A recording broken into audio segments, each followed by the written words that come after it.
tardes, 16:06 en la ciudad de Buenos Aires, y no quiero decir que salió el sol porque estamos nosotros, porque en realidad salió el sol para que Dupla, como bien corresponde. Pero nosotros vamos a ir a buscar eso que hay en el doble fondo. Mi nombre es Analía Argento, me acompañan Javier Lekowicz y Martín Piqué. Así arrancamos.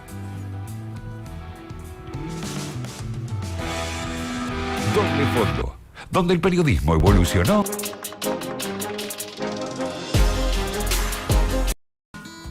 Sí, y lo que parece normal en la República Argentina es que las cosas no funcionen y que nos peleemos y tironiemos de todo sin pensar en lo que estamos destruyendo cuando decimos que estamos construyendo. ¿Por qué digo esto? Hoy se cumple un año desde la muerte del Papa Francisco. Primero, cuando vimos la fumata blanca, nos sorprendimos. Nos creemos los mejores, pero no creíamos que iba a haber un papa argentino. Y lo hubo. Pero claro, la mayoría se peleaban con Bergoglio. Y no digo solamente Javier Milei, porque Cristina Fernández de Kirchner y Néstor Kirchner también. Bergoglio fue en algún momento el peor opositor que tuvo el kirchnerismo. Pero se acercaron. Y cuando Cristina se acercó, se acercó. Bueno, Javier Milei le dijo al representante del maligno, le dijo zurdo asqueroso, porque claro, el Papa pretendía que los pibes coman, que no haya hambre en el mundo, que haya paz, que no haya guerra, que no haya algunos que acumulan un montón y otros que no tienen nada. Pero hablemos de Argentina. Arrancó esta semana el segundo juicio por la muerte de Diego Armando Maradona. Digo, si el Papa no pudo venir a la Argentina, Diego Maradona se murió sin que lo cuidaran. Ojo, tampoco él se cuidó mucho en la vida. Pero no solo eso, no se cuidó el juicio por la muerte de Diego Armando Maradona. ¿Qué queda para el resto de los mortales? Si ahora, si tenés un pibe con alguna discapacidad, tenés que volver a hacer todos los papeles. Te la pasás haciendo papeles. ¿Viste cuando tenés un bebé que te dicen, no, vas a ver que es un montón de laburo? Y sí, porque le das la teta, hace caca, le cambias los pañales, otra vez le estás dando la teta, no podés hacer más nada. Bueno, en la Argentina en la Argentina tratan de que estemos todo el tiempo así, ¿no? Que haya que presentar otra vez los papeles, que otra vez las radiografías, que otra vez los estudios. Ayer escuchaba a una colega que decía, a una persona que le falta una pierna no le va a crecer. Tiene que presentar todo de nuevo. Los gobernadores. El presidente de la Nación dice que se hagan cargo de lo que se tengan que hacer cargo. Claro, a Javier Milei, al ministro de Economía Luis Caputo, le cierran las cuentas. Le cierran las cuentas. Pero vos, yo, mis compañeros, mi familia en Río Negro, los jujeños, los misioneros en Tierra del Fuego, cualquiera, cuando carga nafta, gasoil, cualquier combustible líquido, pagan un impuesto. Un impuesto que un porcentaje debe ser destinado a obras viales, por ejemplo, para que no te mates en una ruta. Bueno, se lo queda el gobierno. Pero así pasó con muchos, con el plan Remediar.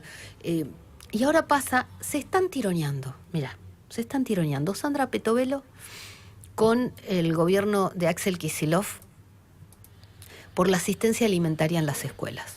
El gobierno nacional nunca tiene la culpa. Siempre dicen que cumplen, que dan más, como en la educación. No damos mejor educación para la escuela primaria. Chicos, hay universidades que no tienen, o facultades que no tienen sede. No tienen sede. Acabo de dejar a mi hija en mi casa porque su facultad pública todavía no tiene sede. No podían pagar el alquiler, seguir pagando el alquiler en la que estaban y no termina la mudanza a la nueva. Y tiene clases por Zoom. Pero ¿saben qué?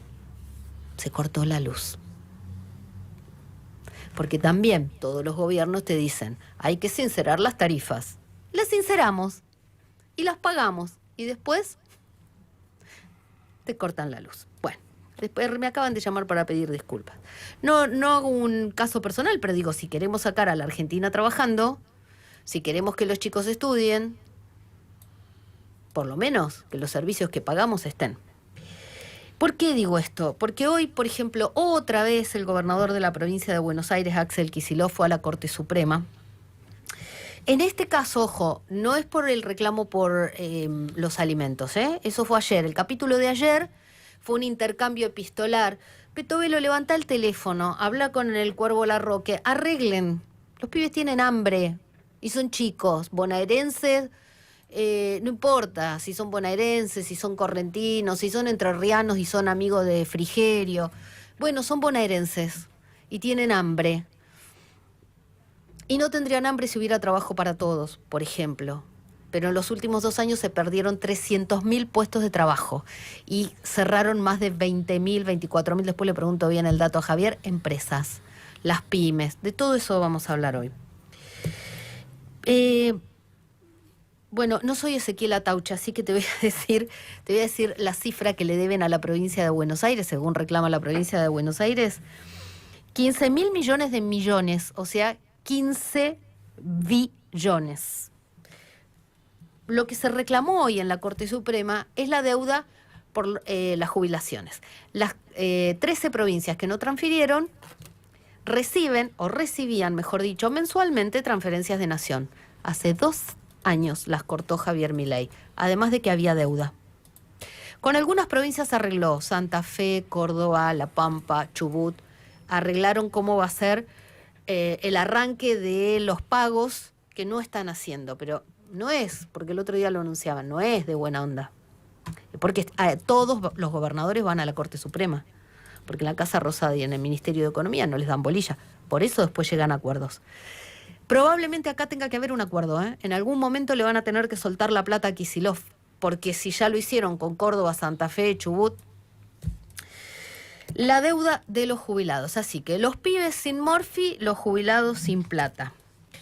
La pelea de ayer fue por el SAE. El gobierno nacional dice que transfiere alrededor del 20%. La provincia dice que le corresponde el 30% y nos mandan el 15%. Chicos, las matemáticas son matemáticas. Pónganse de acuerdo. 22.000 millones se le debe a los comedores. Pero la culpa siempre es de Kicillof para el gobierno nacional.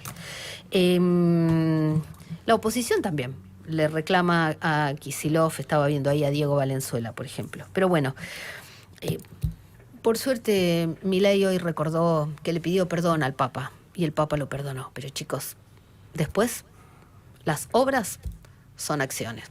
Saludito al Papa no alcanza. Un día en tu radio. FM La Patria. Estamos donde estás.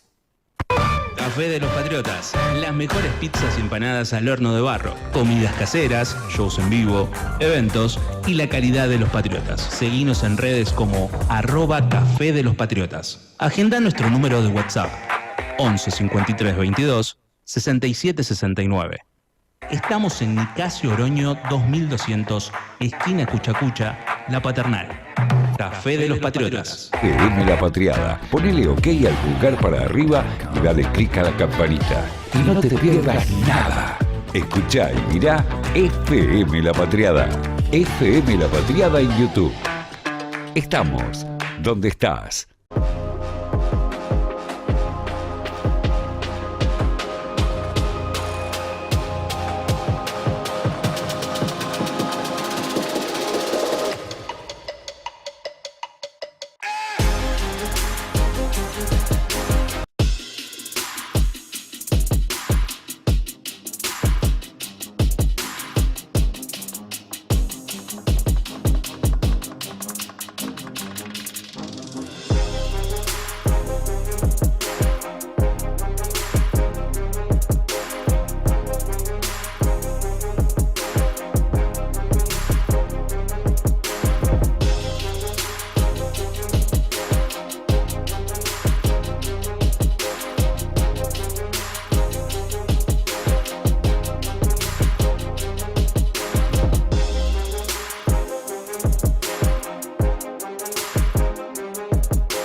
La información y el análisis que otros no saben encontrar están en Doble Fondo, de 16 a 18. Escuchá Doble Fondo por FM La Patriada.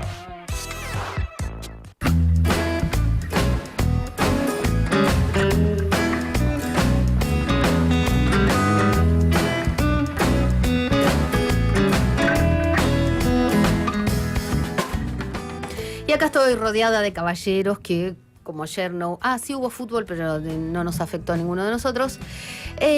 Javier Lewkowicz, mientras no lo tenga que deletrear...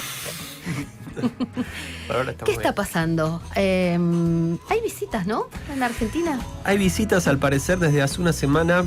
Tenemos una visita ilustre que se llama Peter Thiel. Visita misteriosa también. Misteriosa también. Anoten ese nombre. Peter Thiel, sí. Un desconocido, obviamente, para la gran mayoría de todos nosotros, pero una gran figura a nivel global de esto que algunos llaman los nuevos magnates oligarcas. El tecnofeudalismo. Tecnofeudalismo, es un referente de la nueva ultraderecha tecnológica, bueno, como quieran llamarlo.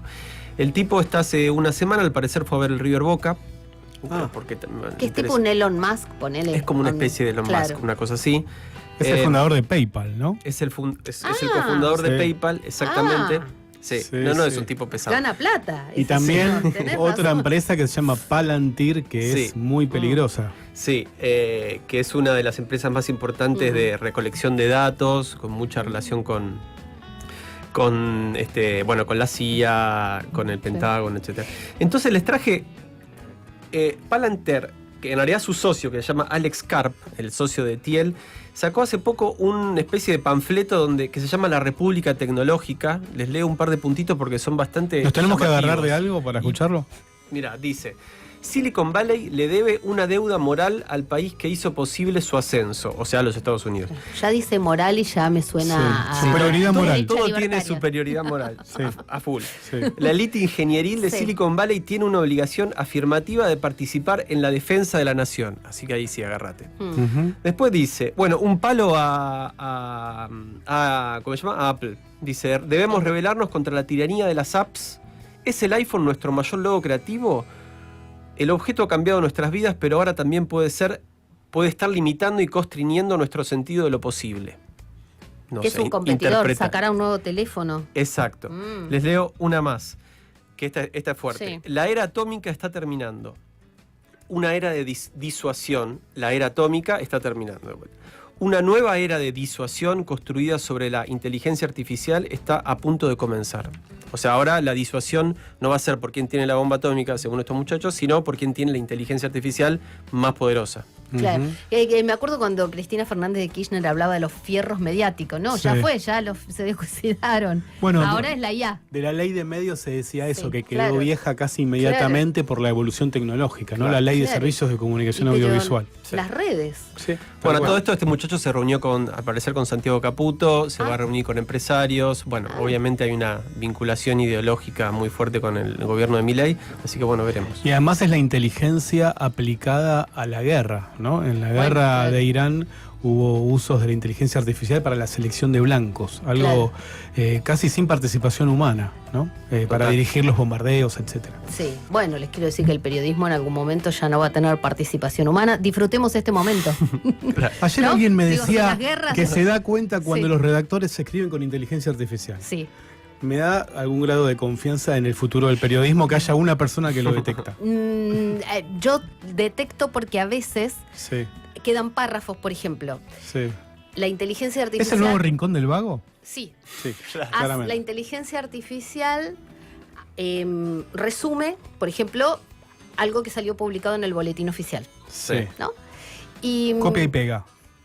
Claro. Sí. Entonces, en algún momento, un periodista diría, según el artículo 4, se establece tal cosa, y los argumentos del gobierno son estos. Sí. En cambio, la inteligencia artificial, por ahí directamente te dice, es muy buena porque como si ya asume la verdad de lo que dice el gobierno. Claro.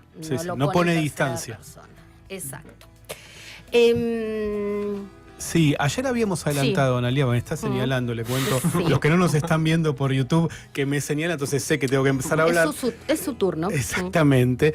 Bueno, ayer habíamos adelantado que se venía toda una discusión que de hecho se desarrolló entre ayer y hoy en torno al Ministerio de Desarrollo de la Comunidad Bonaerense y el Ministerio de Capital Humano por los programas alimentarios, y de eso lo voy a desarrollar en un ratito justamente, de la provincia de Buenos Aires. Me parece interesante relacionarlo con algo que dijo el economista Ricardo Barriasu en dos eventos que ocurrieron recientemente, uno hace 2 semanas en Tucumán y otro más aquí con empresarios e inversores, cuando dijo en esos 2 eventos que el principal problema político con el cual se va a enfrentar el gobierno de Milei en los próximos meses, y quizás si hay reelección, ojalá, bueno, habrá que ver lo que deciden las encuestas y los argentinos, pero que el principal problema político va a ser el conurbano. Así que esto que está ocurriendo con la demanda de alimentos en la provincia de Buenos Aires y sobre todo en el conurbano, de alguna manera le da la razón a Riasu de que hay una situación por la destrucción de empleo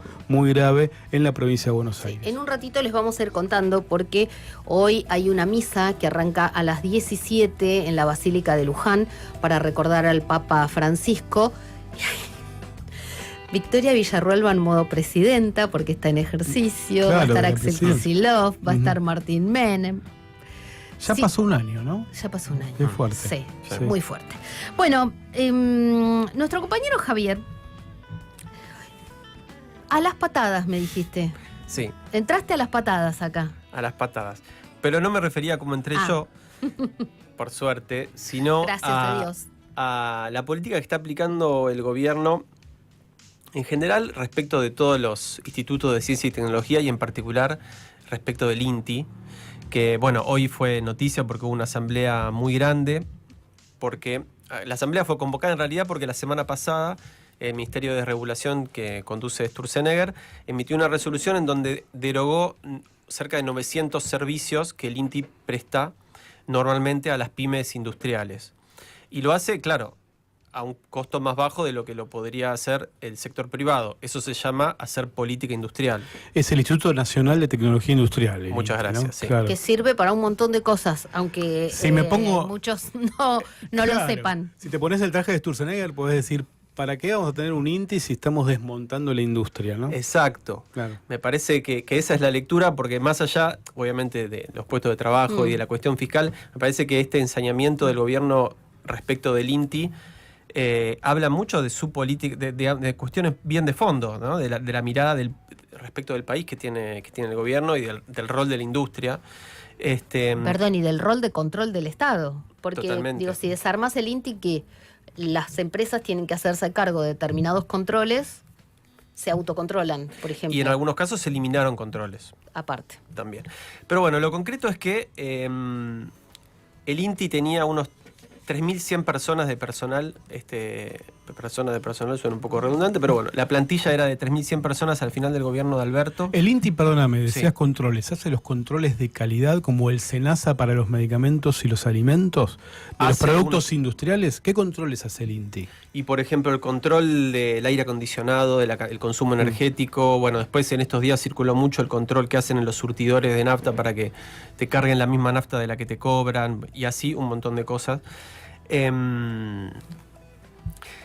Bueno, lo que está en juego aparentemente son el trabajo de 1.400 personas. En el INTI, decía, había 3.100 personas al final del gobierno de Alberto, ahora alrededor de 2.200. De esos 2.200, al parecer el gobierno quiere echar a 1.400, que es el 60% de la plantilla actual. O sea, prácticamente O sea, hacer quedarían desaparecer el organismo. 800 personas. Sí, Hice bien las cuentas.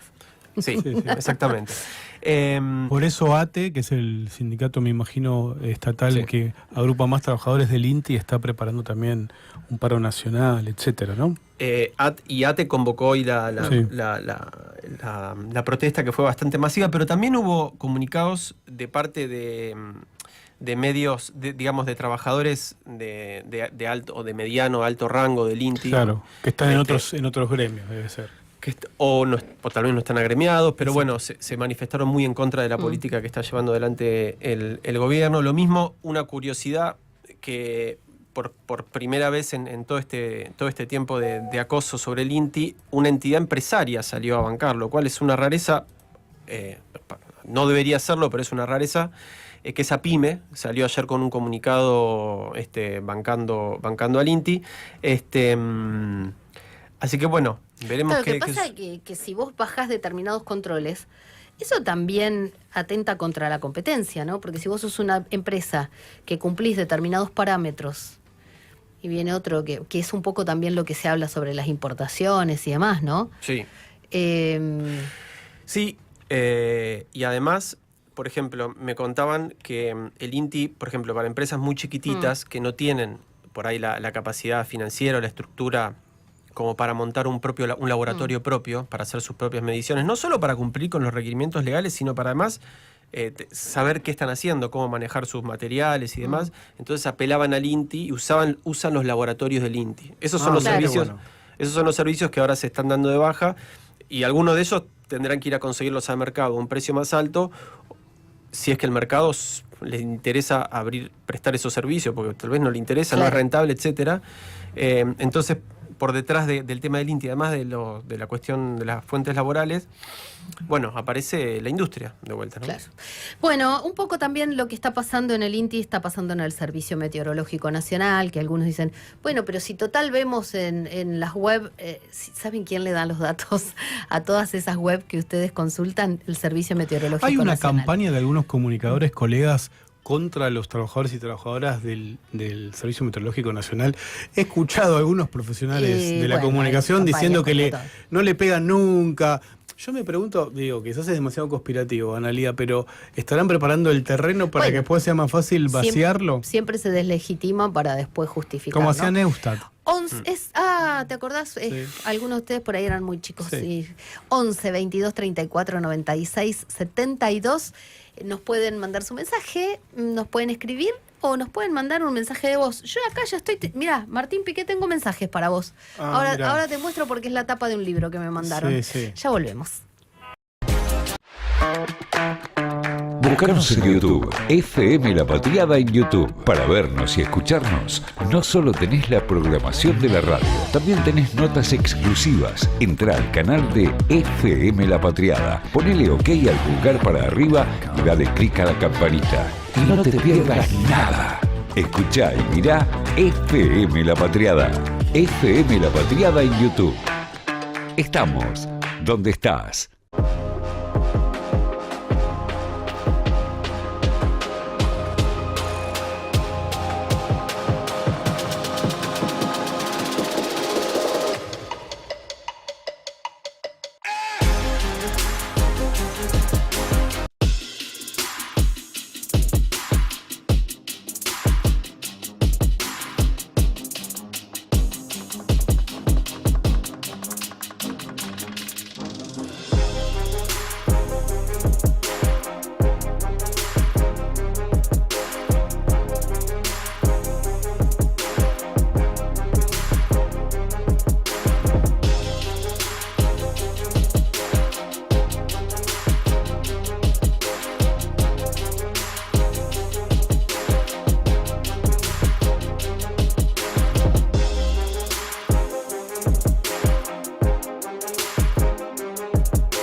Buscanos periodismo, la información y el análisis que otros no saben encontrar están en Doble Fondo, con Analía Argento, Javier Leukovics y Martín Piqué. de 16 a 18 por FM La Patriada.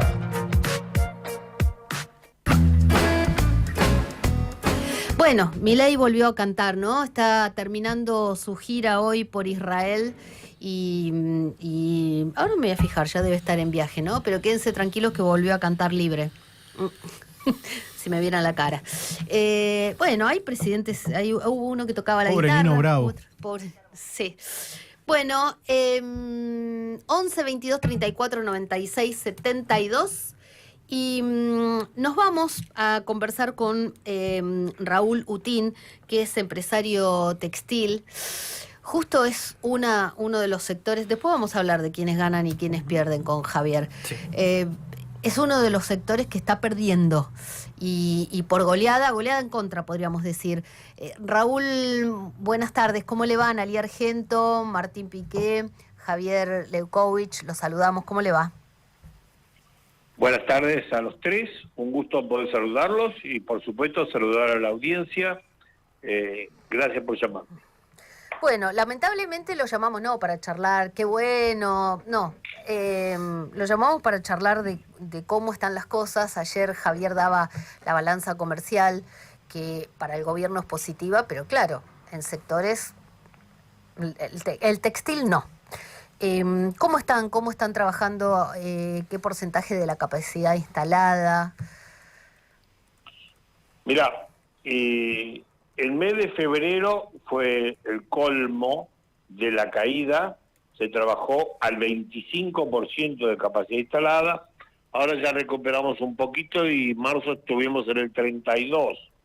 Pero de cualquier manera, no hay ninguna empresa, ni aquí ni en ninguna parte del mundo, que pueda resistir su economía trabajando al 30% de capacidad instalada. Imagínate que funcionan 3 de cada 10 máquinas. Claro. ¿En su empresa están trabajando a pérdida? Estamos trabajando a pérdida, sin ninguna duda. Pero esto sí vale la pena comentarlo un poco más amplio. La pérdida, que lo habíamos de alguna manera neutralizado en finales del año pasado, ahora se puso muy aguda el tema, debido justamente al aumento del petróleo. Nuestro producto fundamentalmente depende del precio del petróleo, porque nosotros fabricamos sobre la base de polipropileno, que es proveniente del gas propano. En definitiva, el aumento del petróleo repercutió 100% de aumento en la materia prima, del único proveedor que tiene la Argentina, que se llama Petrocuyo. Claro.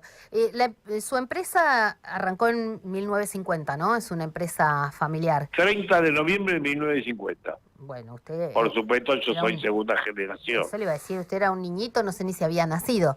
Pero, no, mi pregunta ¿es el peor momento de la empresa? Mirá, sí, toda mi vida estuve en la empresa y por lo tanto recuerdo perfectamente bien la época de Martínez de Oz, recuerdo la época de Menem, recuerdo la época de la Rúa, recuerdo la época de Macri y vivo la época de Milei. Nunca, ninguna de las 4 anteriores fueron tan bravas como esta, tan profunda y tan sanguinaria. Y cuando digo sanguinaria es porque acá, además de impulsar un programa económico, se impulsa con maldad. No hay respuestas, no hay alternativas, no hay con quién hablar, no te dan respiro y vos te estás ahogando y entonces te empujan un poquito más para abajo. Raúl, ¿qué tal? Javier Leukovich lo saluda. ¿Qué tal, Javier? Un gusto. Un gusto. ¿Cuál es el factor que más pesa para explicar el mal momento? ¿Es la caída del consumo o son las importaciones o las condiciones financieras? ¿O en qué orden? No, fundamentalmente es la caída del consumo, y la caída del consumo se da claramente por la destrucción de el mercado interno. Y el mercado interno depende fundamentalmente, mirá, los empleados públicos perdieron en los últimos 5 meses el 35% del salario. Los jubilados perdieron el 25% del salario y los empleados privados perdieron el 8,4% del salario. Todos perdimos. Entonces, ¿cómo querer levantar el consumo? No hay consumo, no hay mercado interno y lo que es más jodido es que la gente está cansada, está hastiada, está harta de esto, de este sistema motosierra y no tiene más paciencia ni tiene más ganas. Y esto lo ves claramente en el comportamiento de la gente hoy en la calle. Raúl, mejor no encierres a un tipo porque te agarra trompada. Raúl, buenas tardes. Martín Piqué lo saluda ahora. ¿Cómo anda? Martín, un gusto. Le pregunto primero porque estaba leyendo la historia de su empresa, la empresa de su familia. Su padre Bernardo fue el pionero. Sí. ¿De dónde venía su familia? Me imagino que llegaron a la Argentina como inmigrantes.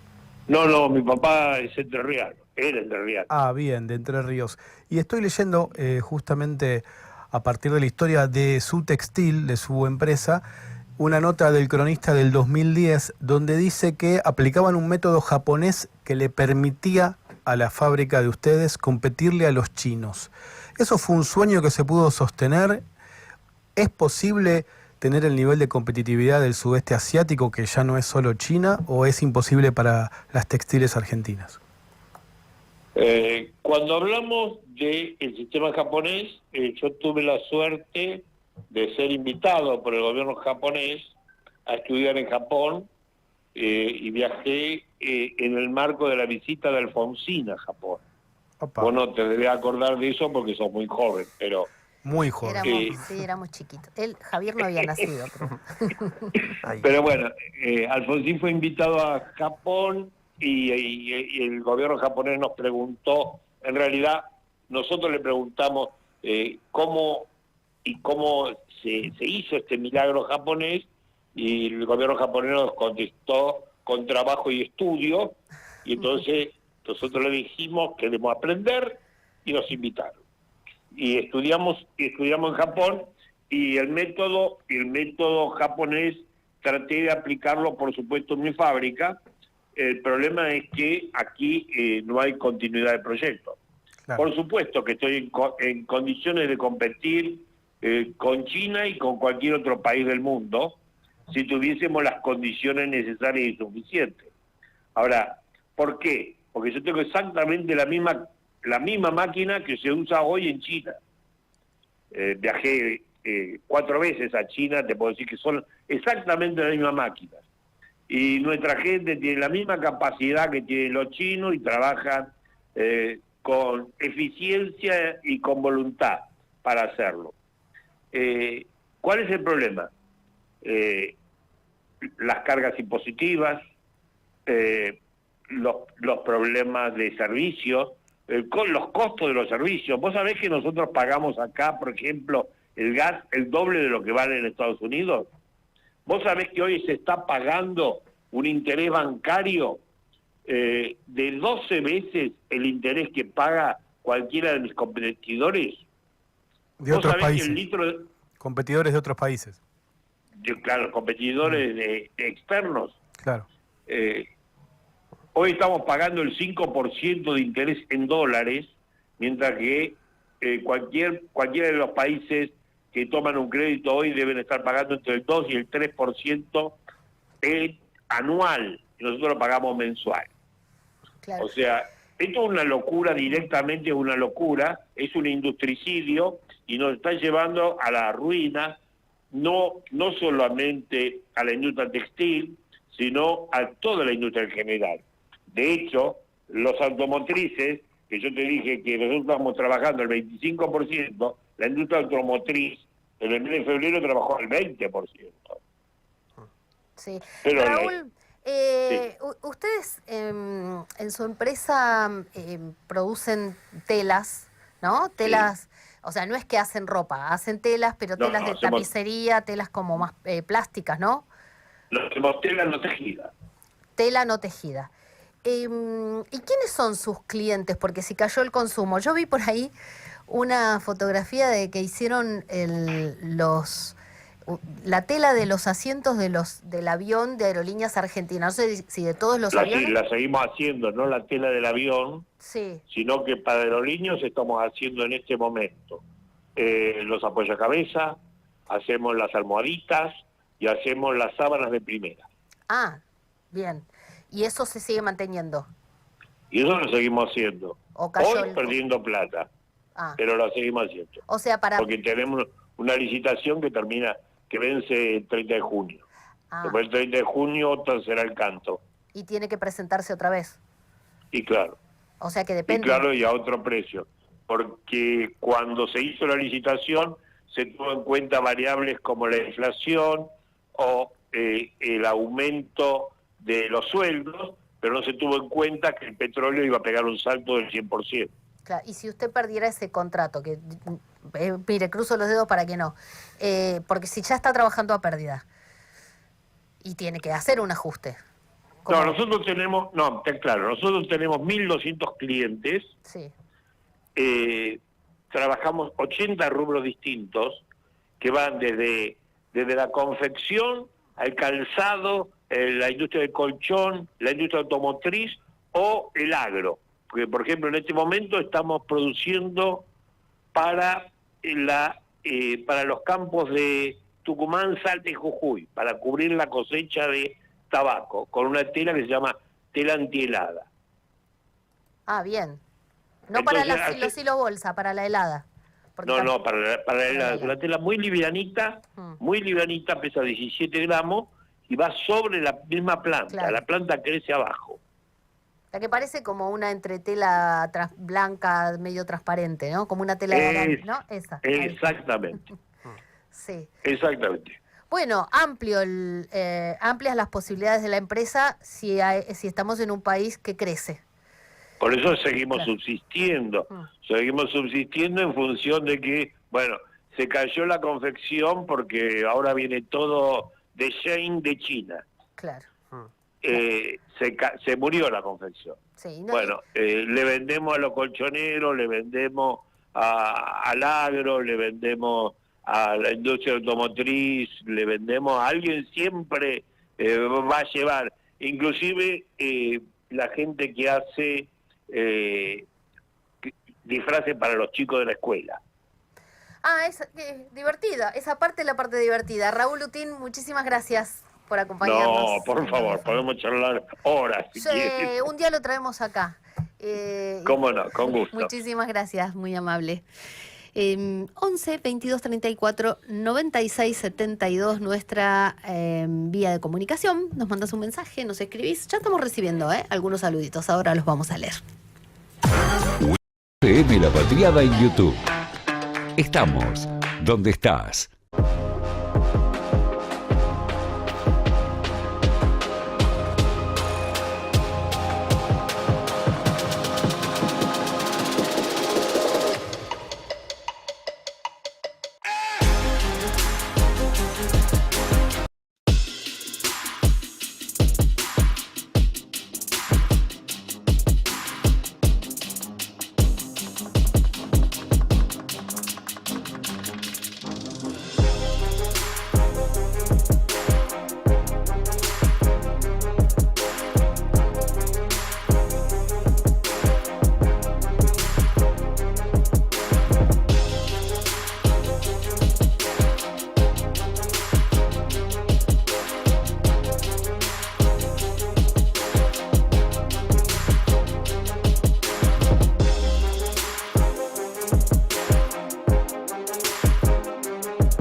información la encontrás donde pensaste que ya no había nada. Doble Fondo, el más allá de las noticias.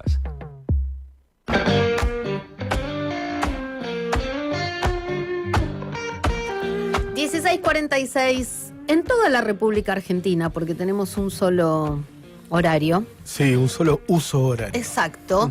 Empieza a llegar la gente. Llegó Martín Menem a la Basílica de Luján. Ustedes saben que en un ratito, a las 5 de la tarde, va a arrancar la misa en homenaje al Papa Francisco. Está Gabriel Pornoroni, también el jefe del bloque de diputados de La Libertad Avanza. Están llegando las comitivas en combis. No se ha visto mucho todavía, ¿eh? Ya llegó Kicillof, Axel Kicillof también llegó. Uy, qué momento va a ser todo qué eso, momento, ¿no? Sí, sí, sí. Sí, porque claro, el gobernador de Buenos Aires es el gobernador de la provincia donde está la Basílica de Luján. Entonces, por protocolo, está, como va a estar el intendente de Luján, ya está Martín Menem, dijimos, Patricia Bullrich y Manuel Adorni, el jefe de gabinete, que dicen que no teme que va a zafar en la justicia. Pero bueno. Veremos qué pasa el 29 de abril, ¿no? Si finalmente se presenta. Yo creo que sí. ¿Hasta ahora? Cric, cric. Bueno, puedo aprovechar y Grillos en la noche. puedo aprovechar y rezar un poquito. Sí, sí. A ver si zafa. En otra radio, colega, hoy, con motivo del año de Francisco, estaban sorteando, me pareció polémico, rosarios bendecidos en su momento por Francisco. ¿Y quién tenía rosarios para Inchequeable, ¿o no? Yo tengo que sortear? ¿A decir, quién le sobraron? yo conocí, por supuesto, al Papa argentino. Fue un momento muy lindo de mi laburo periodístico, pero en lo humano también. Y nos regalaron a todos los periodistas que estábamos en esa ocasión, allí en Santa Marta, un rosario bendecido que se lo obsequié a mi madre.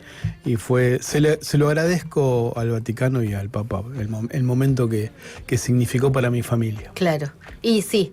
Sí, yo tengo un rosario traído del Vaticano, pero me lo trajo mi mamá cuando no estaba todavía Francisco. Exacto.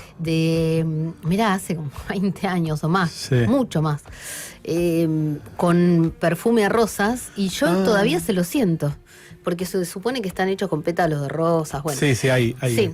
de ese El Papa tipo. además tenía un color, creo que el rosario blanco era para mujer y otro rosario era para los varones, tenía así una distinción y a todo el mundo le mandaba rosario. Y el símbolo que le gustaba, la rosa blanca, Claro. en Santa María Maggiore, donde está enterrado de una manera Sí. muy austera, con una lápida y una luz. En general le ponen una rosa blanca, que era Claro.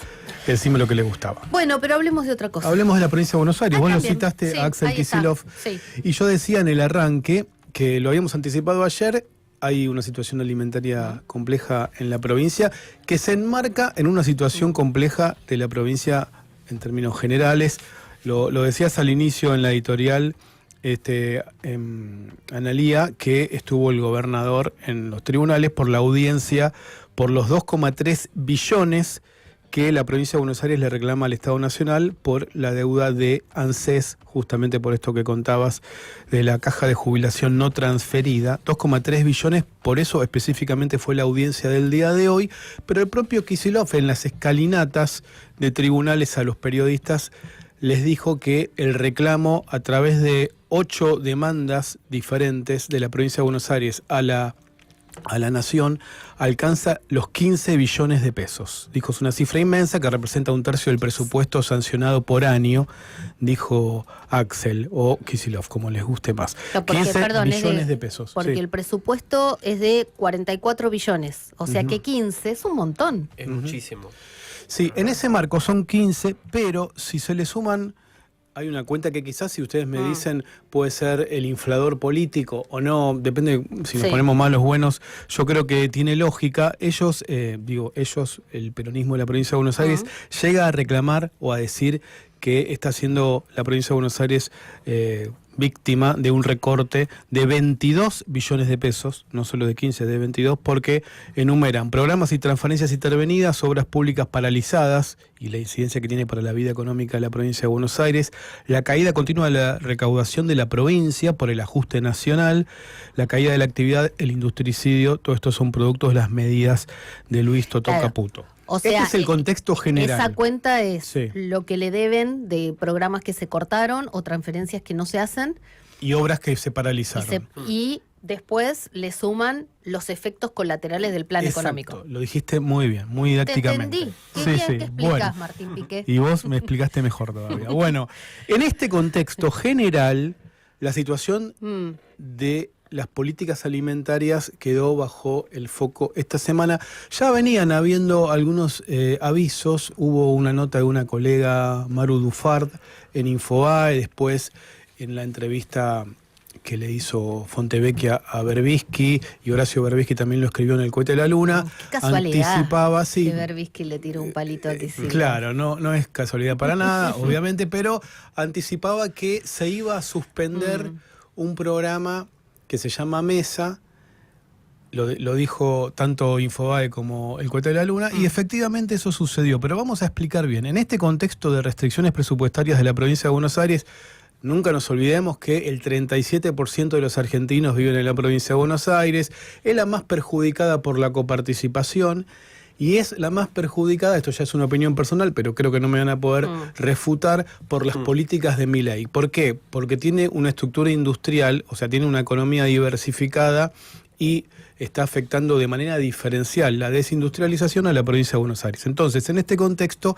la situación alimenticia esto ya, lo que voy a decir ahora es información, o si ustedes quieren, lo que me dijeron desde el Ministerio de Desarrollo de la Comunidad. En los 135 municipios, no en todos, estamos al borde del colapso alimenticio. Hay Porque una demanda. Más presión Exacto. de la sociedad sobre los programas alimenticios del gobierno provincial. Tú lo has dicho. No solo es una presión de lo que a veces de manera medio fría y enlatada los sociólogos y los estudiosos de la pobreza dicen la pobreza estructural, no solo la demanda histórica de los pobres estructurales en la provincia de Buenos Aires, sino que se ha sumado la clase media empobrecida y endeudada, que no llega a fin de mes, el fenómeno de la mora, que las no va a comer billeteras, pizza, que exacto, no paga. que los últimos 10 días comen lo que les sobra. Entonces, en ese marco hay no una pagan demanda. No pagan el ABL en los municipios, porque Claro. total como no te van a cortar el servicio. Exactamente. Entonces, en ese sentido, la demanda está al límite y, bueno, con las restricciones presupuestarias que mencionamos, ¿con qué se encontró la provincia de Buenos Aires? Con una necesidad de, si ustedes quieren, no me gusta la palabra hacer más eficiente algo, pero sí direccionar el presupuesto de la provincia, que está restringido, donde tiene un efecto más inmediato. Y hay dos programas alimenticios, uno que es el programa madre y el corazón de la asistencia alimentaria, y otro que es un complemento. El programa madre es el servicio alimentario escolar, por el cual se reciben, o se envían, mejor dicho, a 11.000 establecimientos educativos de gestión pública, o sea, escuelas primarias y secundarias públicas, 11.000 de la provincia de Buenos Aires, para 2,5, o sea, 2,5 millones de alumnos de primaria y de secundaria, se les envía desayuno, almuerzo y merienda. O sea, para el chico que está estudiando. Exactamente. El chico que está estudiando tiene desayuno. 2,5 millones merienda. de estudiantes que van a escuelas primarias y secundarias públicas de la provincia. Son 11.000 escuelas, reciben el SAE, Servicio Alimentario Escolar. Ante esta situación se decidió, lo anunció hoy el ministro de Desarrollo de la Comunidad, que es Andrés Larroque, aumentar el SAE un 30%. Y esto implica una erogación importante. Y también duplicar, hay otros programas del Ministerio de Desarrollo de la Comunidad que están pensados para gente con problemas de adicciones, para la vejez sin familia, para otras, si se quiere, poblaciones de la sociedad bonaerense, que también se van a duplicar los presupuestos. Pero, Y eso, perdóname, ¿explicó si esa duplicación implica llegar a más gente o implica canastas más no, abundantes? fortalecer lo que se estaba brindando, fortalecer Claro. presupuestariamente, pero déjenme terminar con esto. Por un lado está este aumento en el 30% del Sí. servicio alimentario escolar El para SAE. 2,5 millones de estudiantes. Lo que se decidió como complemento es suspender por 90 días, y acá vino la polémica, otro programa, que es el MESA. El programa MESA, esto lo charlábamos ayer, se creó en la pandemia, y era, y todavía, digamos, una vez por mes se recibían las escuelas. De hecho, a mí me consta porque mis hijos van a escuelas públicas en la provincia y hemos recibido esa caja, una caja que se llama Mesa Bonaerense, con entre 9 y 15 productos digamos, envasados, no alimentos frescos, sino envasados, en su gran mayoría producidos por cooperativas alimenticias de la provincia de Buenos Aires, que se recibían una vez por mes. ¿Y por qué se creó el programa Mesa? Porque en tiempos de pandemia, esto es un programa del año 2020, se pensaba que muchas familias iban a ver disminuidos drásticamente los ingresos de sus padres y madres. Lo que pasó, por supuesto, porque había bajado muchísimo el intercambio, la presencia, digamos, al caer la presencialidad, la circulación en los lugares públicos, etcétera, todos aquellos trabajadores informales que dependen. Bueno, de hecho cocinábamos en nuestras casas para gente que no tuviera comida. ¿Te acordás? Que hubo muchos emprendimientos de ONG o de gente que salió a darle de comer a la gente que vivía en la calle o a familias que se quedaron sin trabajo. Bueno, entonces ese es el que se suspende. Este es el que se suspende por 90 días y a partir de esta decisión que es transitoria, por eso se dice por 90 días, lo que de alguna manera se está justificando desde el Ministerio de Desarrollo de la Comunidad es, por un lado, que la inflación estaba afectando la cantidad de productos que se podían poner en la caja, salvo que se incrementara el presupuesto específicamente para ese programa que se había pensado en pandemia como complemento, porque los chicos comen en la escuela, pero el programa Mesa lo que hacía es, bueno, y además te mandan a tu casa. Se llevan una caja para la casa. Entonces eso funcionaba al final del mes como un ayudín importante para esas familias. Los alimentos subieron. La canasta básica subió. Sí, 30%. Sí, por eso. Bueno, y ahí me das el pie justo para terminar entonces con... primero, Mesa es la sigla, el acrónimo se dice, porque son las iniciales que reunidas forman Módulo Extraordinario para la Seguridad Alimentaria. De ahí viene Mesa Bonaerense. Y cumplía este rol de, además de darle de comer en las escuelas, que los pibes se pudieran llevar la caja a sus casas y hacia el final del mes era una ayuda importante. Bueno, por 90 días se suspende y hubo lo que vos decías, Analía, en el día de ayer, un intercambio de epístolas. Sí. Suena medio católico, o de eclesial, o de cartas, porque primero le envió el ministro Larroque, el Ministerio de Desarrollo de la Comunidad, a Capital Humano de Sandra Petovelo, también una presentación, una carta, donde le reclama, entre otras cosas, que la Nación está haciendo un aporte nacional, porque... Tengo que aclarar algo. Es histórico, hay un procedimiento habitual. Acá hay una diferencia según lo que plantean tanto de Nación como de provincia, pero lo que sí es histórico que el Ministerio ahora de Capital Humano, antes de Desarrollo Social, financia parte de los programas alimentarios de las provincias. En este caso de la provincia más grande y la que... Además, si la situación se desmadra, siempre es un riesgo nacional, ¿no? Entonces, lo que reclama el gobierno provincial es que, quedó desajustado por la inflación. Dice, el aporte nacional actual para sostener el nivel de ejecución y capacidad operativa de las políticas alimentarias de la provincia suma 177.000 millones de pesos, cuando Capital Humano nos está transfiriendo solo 80.000 millones. De 177.000, 80.000 millones. Y dice que no era el acuerdo que... En alguna época se había dicho que tenía que ser alrededor del 30%, lo que vos decías, Analía. Desde el Ministerio de Petovelo contestan que no tiene ninguna responsabilidad el Gobierno Nacional y Capital Humano ante el desfinanciamiento que la provincia ha decidido sobre sus propios programas provinciales, Mesa y SAE. En realidad esto es inexacto porque el que han interrumpido... Dicen que por 90 días suspendido es Mesa, el SAE lo mantienen y lo amplían en un 30%, y después dicen que el acuerdo no era del 30%, sino un 20% tenía que ser el aporte nacional y un 80% solventarlo la propia provincia. Bueno, la discusión está entre los dos estados, y cierro con esto. Y a esto se le suma, por si faltaba algo, la interna de la provincia de Buenos Aires del peronismo, porque hubo un pedido de Mario Ishi, que está, uno supone, en una situación más tensa con el gobernador, y hizo una presentación él Para- es senador de la provincia de Buenos Aires para que se decrete en la legislatura la emergencia alimentaria en la provincia. No es muy habitual Sí. que el senador de un partido del mismo Le gobierno. pida le algo. presente a su propio partido sin consultarlo con las autoridades del Ejecutivo y del sector a cargo. Sí. Che, voy a plantear un proyecto para declarar la emergencia alimentaria. Bueno, la verdad que no es nuestra idea. Y Mayra Mendoza desde Quilmes, que le puso me gusta a alguien que reposteó eso. Un colega, Ramón Indar, puso bienvenido Axel a Argentina porque estaba volviendo de España. Sí, sí. Y Mayra Mendoza le puso me gusta. Yo insisto siempre, déjense de pelear y solucionen los problemas de la gente, porque si no vamos a tener cada vez más problemas, no menos. Después un día vamos a hablar con algún intendente, porque también los intendentes se hacen cargo de los comedores.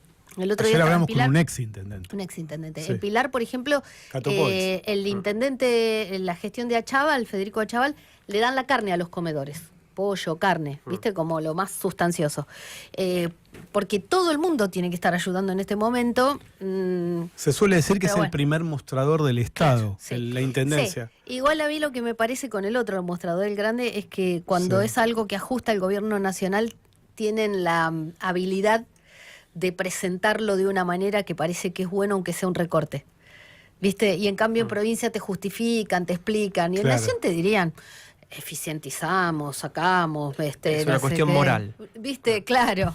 Bueno. Lo que es una cuestión moral para ellos es sostener el equilibrio fiscal, Claro, como sí. dé lugar. Mándennos mensajitos al 11 22 34 96 72.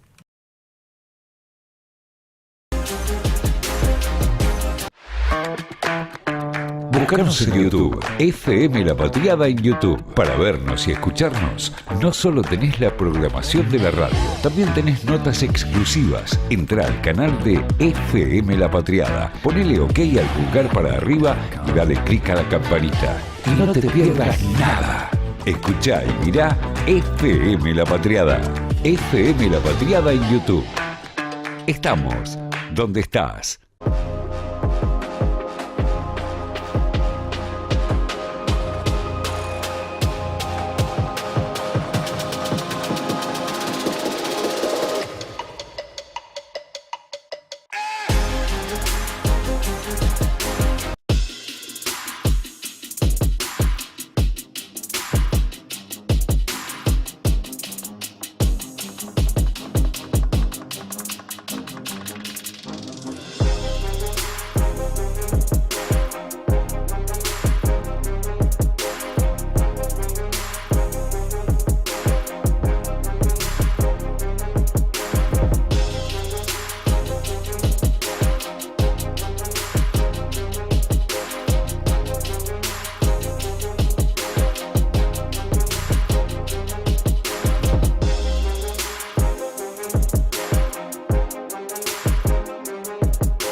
Búscanos en YouTube, FM La Patriada en YouTube. Para vernos y escucharnos, no solo tenés la programación de la radio, también tenés notas exclusivas. Entrá al canal de FM La Patriada, ponele OK al pulgar para arriba y dale clic a la campanita.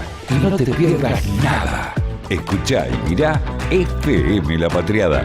FM La Patriada en YouTube. Estamos donde estás. FM La Patriada, una intuición en tu radio. Estamos donde estás.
las 18, das la vuelta con FM La Patriada.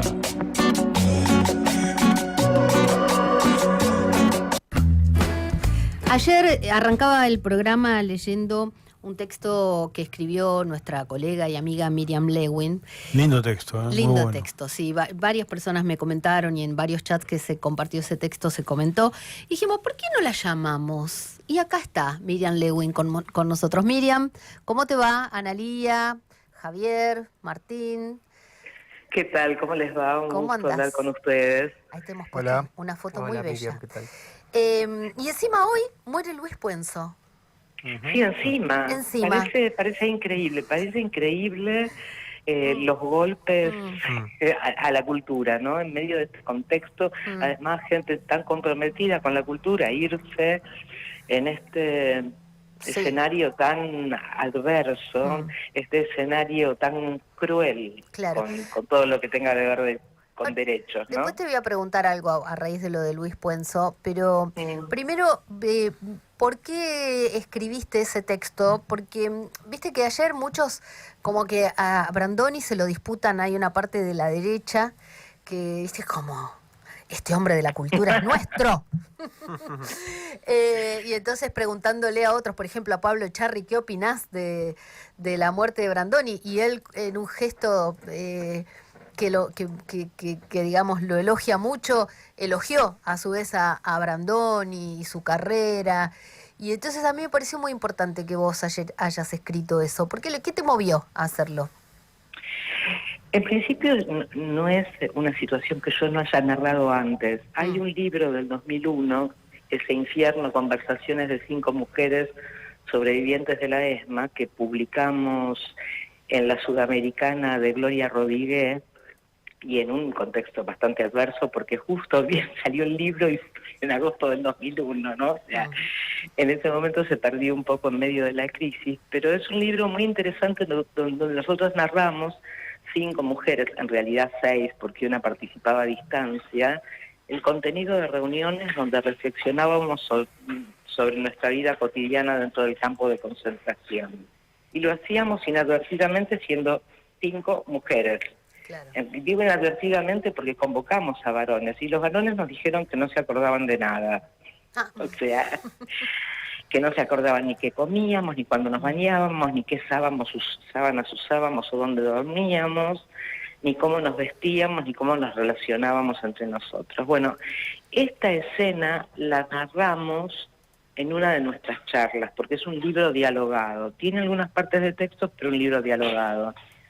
Es una escena en la cual, como parte de un método de tortura bastante refinada, los represores de la ESMA nos sacaban a cenar. En el medio de la noche te llamaban, vos estabas durmiendo en capucha y te decían, vístase que va a salir. Y vos no sabías si te iban a fusilar Claro. o si te iban a sacar a cenar. Y en realidad yo digo que era una tortura refinada porque te sacaban al mundo exterior, con el que vos no podías tener contacto, porque no podías hablar con nadie, obviamente. No podías intentar escaparte porque te pegaban un tiro en la cabeza, porque claramente estaban armados. Y nos llevaban a distintos restaurantes. Uno de los restaurantes que ellos frecuentaban era, después de haber salido a secuestrar y de haber torturado, etcétera, el Globo. Ese bodegón que está ahí en Hipólito Yrigoyen. El de los pucheros. Sí, El sí. de los pucheros famosos, ¿no? Los famosos Claro. bodegones españoles. Sí. De la Avenida de Mayo. Sí. El Tigre Acosta le tenía un odio particular a Brandoni, porque Brandoni era un tipo que estaba en ese momento ocupando el cargo de secretario general de la Asociación Argentina de Actores, lo que le daba una gran visibilidad. Había tenido muchos éxitos, bueno, La Tregua, La Patagonia Rebelde, era un actor muy conocido, entre otros, y no se callaba, era un tipo absolutamente valiente, a pesar de que yo no sabía que ya había sido secuestrado por la patota de Aníbal Gordon, Claro. lo que ¿Vos habla lo conocías, doblemente. Miriam? Porque vos No, tenías cuántos no. años ahí, no sabías quién era. No, Era joven. no, Yo sí sabía quién sí era, es más, a los 13 años estaba perdidamente enamorada de él. Es decir, no lo conocía personalmente, salvo por haberla visto a mis 13 años, esperando a un grupito en la puerta de Brighton, un grupito de chicos y chicos, lo veo cruzar la calle con Marta Bianchi de la mano, y ella era esbelta, pelo largo, él rubio, ojos verdes, bueno, era una especie de aparición, y yo morí de amor, ¿no? Era una cosa, ¿no? Es enamoramiento que uno tiene por un ídolo. O sea, este había sido mi único contacto, y después los reiterados comentarios del jefe de la patota de la ESMA, el Tigre Acosta, en contra de Brandoni. Es decir, a este lo vamos a reventar, este hay que chuparlo, bueno, etcétera, etcétera. Y una de las cosas que ellos hacían en estas cenas era delante nuestro, es decir, delante de secuestrados y secuestradas que éramos seleccionados para ser sacados a cenar, es comentar los operativos en los que habían participado durante el día y donde habían secuestrado o matado a alguno de nuestros compañeros. Como hicieron Y el resumen del día. Y escudriñarnos para ver cuál era nuestra reacción. Por supuesto, no podíamos llorar ni mostrarnos compungidos, teníamos que poner cara de piedra. Pero esa noche, en especial, detectaron que Brandoni estaba cenando en una mesa de dos en un rincón del salón. Claramente estaba teniendo algún tipo de charla política por el tono, por la mirada, por la actitud corporal. Y lo que pasó es que empezaron a planificar en ese momento cómo chuparlo, es decir, cómo secuestrarlo. Entonces decían, vos anda para acá, vos haces esto, cuando sale hacer Claro, tal cual, ahora cuando sale, si lo llevamos a los dos o no, y el otro vemos quién es y lo largamos. Y no recuerdo por qué finalmente desistieron. Probablemente no se pudieron comunicar con el departamento de policía que les tenía que dar zona liberada, probablemente no tenían suficientes móviles como otras para transportarnos con seguridad a los secuestrados que estábamos ahí cenando con ellos, y a Brandoni.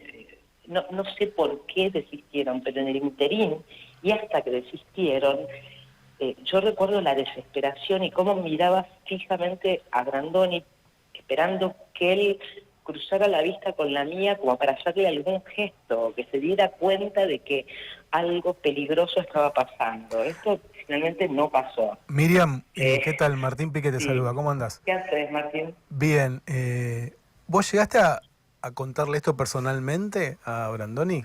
No, yo no. La que se lo contó fue Munu Aptis, que lo vio en Venezuela, porque ella estaba exiliada en Venezuela posteriormente, cuando la liberaron, la dejaron salir del país, se fue a vivir a Venezuela, y Brandoni, con un elenco, fue a representar no sé qué obra de teatro, y ella lo esperó a la entrada de la obra de teatro y le contó que en la ESMA estaban obsesionados con él. Posiblemente esto haya ocurrido aún en dictadura, porque Munu volvió casi inmediatamente, y él, según recuerda Munu, han pasado muchos años, no solamente le dijo que ya sabía que estaban obsesionados con él, sino que después se reunió con un grupo de exiliados y exiliadas, y tuvo una charla muy cálida con ellos. Por eso digo, más allá de lo que yo, como se imaginarán, tampoco acuerdo con las posturas políticas recientes de Brandoni, pero la verdad es que lo vi hace poco en Parque Lezama y me conmovió, era un actorazo. ¿Lo viste en teatro? ¿O en No, en cine, la vi en yo también. la van premier de Netflix.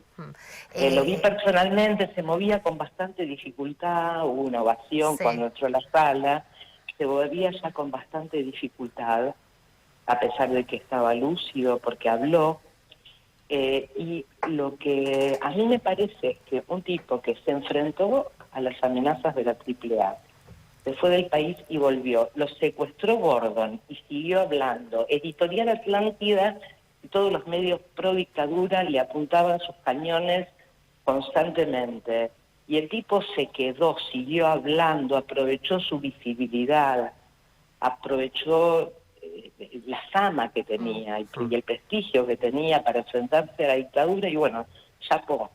Claro. ¿Habrá algún cabeza de termo, muchachos, Analía, que no lo entienda así? Sabía algunos comentarios. Los termos Lumilagro abundan por todos lados, pero... Sí, y ahora son importados, ¿viste? Sí, encima. Peor, claro. No, pero por eso a mí me parecía que vale, porque, a ver, somos muchos los que aún pensando distinto, decimos, che, pero se puede hablar. O alguien puede ser muy valioso en determinadas cosas y después no coincidimos en otras. Totalmente. Pero no esta cosa de que el otro es idiota, imbécil y todo lo demás. Porque yo también recuerdo cuando empecé en el periodismo que lo habían electo diputado nacional a Brandoni.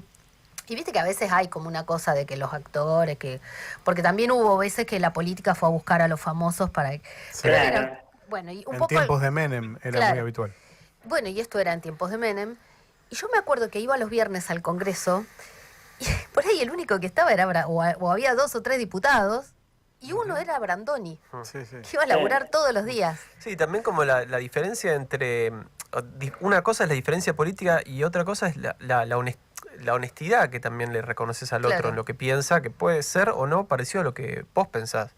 Pero es muy diferente del oportunismo que hoy en día es Sí. moneda corriente. Y lo otro que decía Miriam, que es un actorazo en lo que lo veas, yo ahora vi hace poquito también en Netflix Parque Lezama, y vos tenés ahí a Eduardo Blanco y a Brandoni, que en realidad es una obra de teatro y sostienen una película por la dirección y por la Sí. actuación de los tipos. Le Sí. mirá la cara, los gestos. Y después te voy a decir otra cosa, mis hijas tienen 20 años.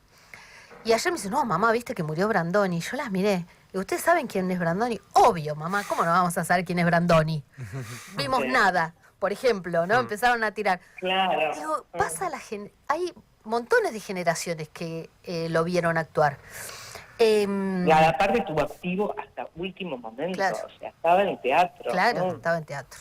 O sea, Para mí, además, tipo- lo charlamos, Miriam, te cuento fuera de micrófono acá con los colegas, tenía una capacidad de representar un arquetipo del porteño de clase media, bastante antiperonista, por supuesto, pero que es parte de la Argentina. O sea, Él lo decía él- también, ¿eh? Él transmitía algo que, digamos, yo creo que si lo atravesás todo por lo político partidario, te perdés de, no digo como mínimo de aceptarlo, pero de entender que eso Claro. también es muy importante para la identidad, por lo menos Sí. de algunos sectores medios de nuestro No, país.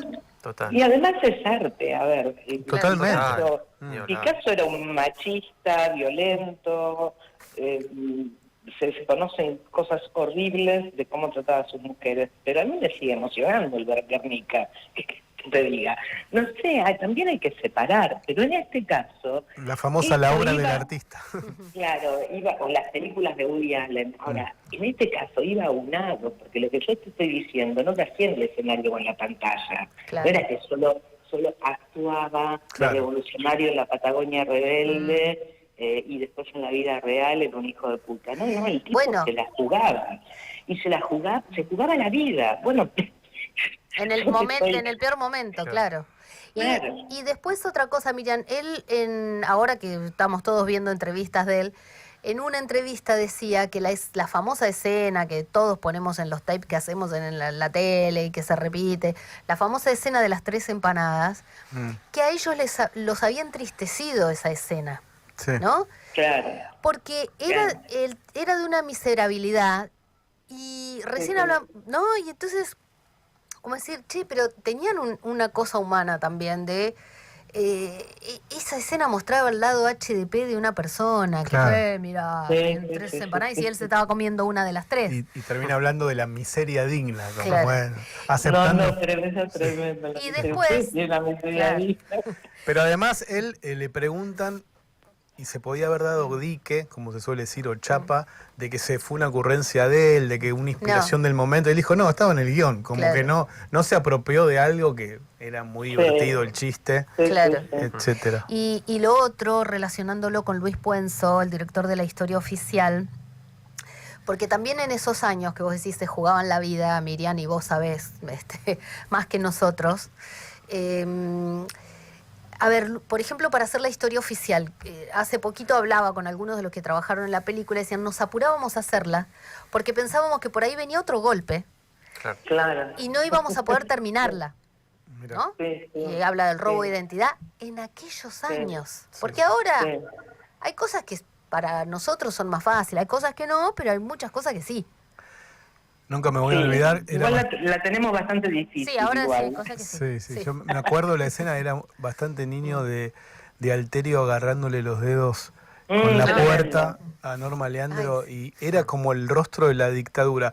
Y Miriam, ya que estamos hablando de la dictadura y de cine, yo te quiero preguntar por un proyecto que alguna información, diría Jorge Asís, fuentes probablemente malas me han contado, que se está preparando, pergeñando un proyecto en cine con Benjamín Ávila sobre una figura. Tengo acá en mis manos, te cuento, en el estudio de La Patriada, el libro de Claudio Uriarte, Almirante Cero, Sí. que es Sí, una sí. biografía muy elogiada, muy fuerte, muy inteligente, la biografía que hizo Claudio Uriarte sobre Emilio Eduardo Macera. Y hay algo con lo cual vos estás colaborando en cine sobre la vida de Macera. Pregunta. Sí, hay un proyecto que tenemos con Benjamín Ávila, con Cecilia Roth y con otro grupo de productores. Yo estuve a cargo de coordinar la investigación. Descubrimos facetas insospechadas de la vida de Macera. ¿Cómo algunas de cuál? las Bueno, su relación con Marta Lynch, que no mucha gente la conoce, ¿no? Sí, sí. Su relación con la hija del Chúcaro. En realidad era una relación en la que ella estaba buscando a su marido.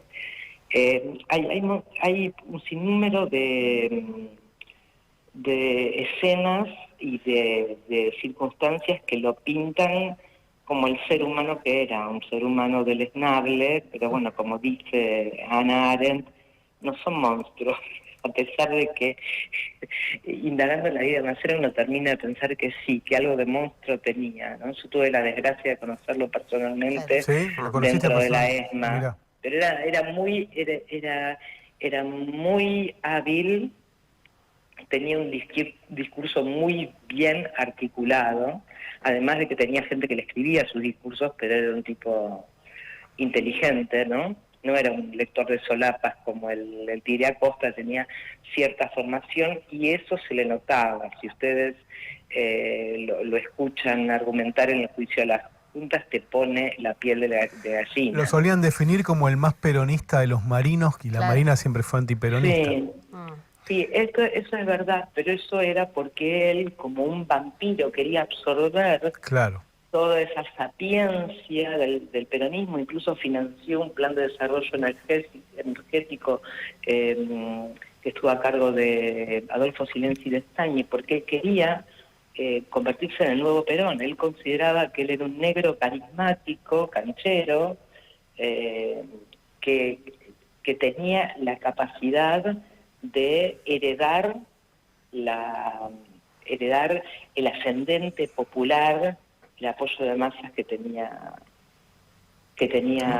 Perón, que había muerto 2 años antes. Fantaseó incluso con hacer su propio partido, el Partido de la Democracia Social. No, lo tuvo y tuvo un diario. Convicción. El diario Convicción, dirigido por Hugo Ezequiel Lezama, y en el que participaron periodistas que después fueron, bueno, y en ese momento también eran muy progresistas, un poco en la línea de la opinión de Timerman. De Timerman, ¿no? Que tenía una sección de cultura bien progresista, bien de izquierda, pero él se oponía a la política económica entreguista de Martínez de Oz. Realmente tenía un tinte un poco más progresista y nacionalista, que no era el de toda la Marina. Si me disculpan, muchachos, estoy acá en la Biblioteca Nacional, me van a matar. No, dale, escúchame, estamos esperando la película. ¿Y quién va a ser de Macera? ¿Se puede saber? No sabemos todavía, es un proyecto, que hay algún responsable de alguna plataforma que nos esté escuchando. Dale. La estamos peleando. Yo quiero saber quién va a ser de Miriam Lewin. Un beso grande, Miriam, gracias. Gracias. Chao, un beso. Un beso. Miriam Lewin, periodista, mirá cómo le sacamos casi una primicia, Casi, ¿no? sí, Muy sí. bien, Piqué. Y aparte hay un rumor, si fuera periodista de espectáculos me animaría a ser el críptico de quién Claro. puede llegar a ser de Macera, pero Bueno, pero... quizás un actor no argentino, les voy diciendo. Ojo. ¿Pero es información o es especulación? Ah. Yo solamente tiro información chequeada con 3 fuentes independientes. No argentino. No argentino, europeo. Es el manual de estilo Europeo. de la patriada. 3 fuentes como corresponde. Vamos, ya venimos. Y ahora vamos a leer en un ratito, vamos a leer mensajes 11 22 34 96 72. Nos queda la última media hora de este hermoso programa que hemos arrancado aquí en La Paternal. FM La Patriada. Ponele OK al pulgar para arriba y dale clic a la campanita. Y no te pierdas nada. Escuchá y mirá FM La Patriada. FM La Patriada en YouTube. Estamos donde estás.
Buscanos en YouTube, FM La Patriada en YouTube. Para vernos y escucharnos, no solo tenés la programación de la radio, también tenés notas exclusivas. Entrá al canal de FM La Patriada, ponele OK al pulgar para arriba y dale clic a la campanita.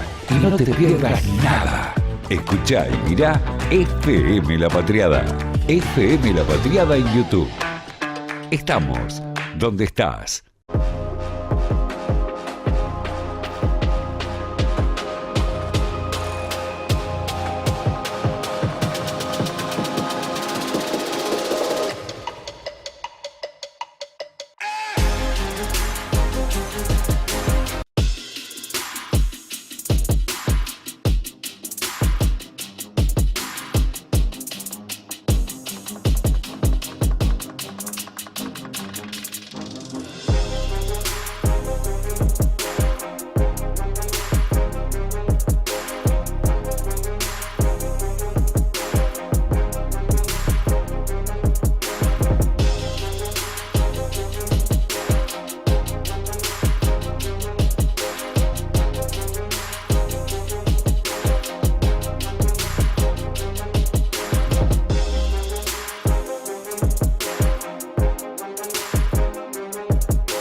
la información y el análisis que otros no saben encontrar están en Doble Fondo, con Analía Argento, Javier Leukovics y Martín Piqué.